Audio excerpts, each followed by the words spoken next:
are on Hurricane Laura as we brace for impact. We're going to give you a look right now at the I-10 bridge in Lake Charles. This was from earlier today. Some are concerned that this bridge may not be able to sustain the storm. Portions of I-10 are now closed tonight with flooding coming soon. On the eastbound side at the Texas-Louisiana state line and westbound is also closed west of the Atchafalaya Basin. Chief Meteorologist Jesse Gunkel has been following the storm all day long. He joins us now with the latest details on the forecast as Hurricane Laura will soon make landfall in really just a few hours. Yeah, right now you're kind of looking at landfall most likely within the next 2 to 3 hours, probably between midnight and 1 a.m.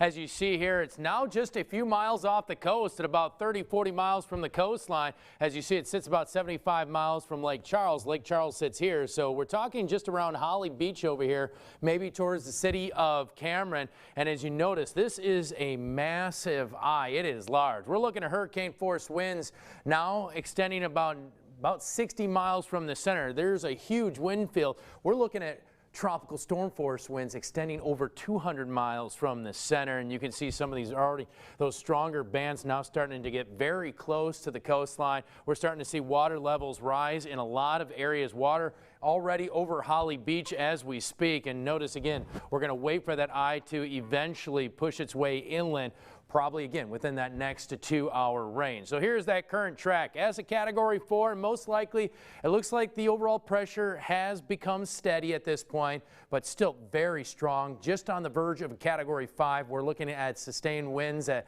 150 miles per hour with some gusts up to 185, heading north-northwest now at 15. So again, there has been a gentle jog towards the east, not much, just a matter of miles, and overall the eye could wiggle a little bit. It starts to wobble as it gets a little bit closer. Main thing is it may wobble just a hair, and that means our impacts will increase slightly moving forward. Category 2 storm now looks pretty intense, still about halfway through the state around Toledo Bend, then driving past Shreveport as a Category 1, and then quickly racing through the Tennessee Valley, eventually back out into the Atlantic as we make our way into the weekend. But the key here is watching some of these outer rain bands, and if it sets up like this current situation, we could be in store for a very long night. Heavy torrential rain that could lead to flash flooding, and obviously the risk of more tornadoes, much like we saw this afternoon.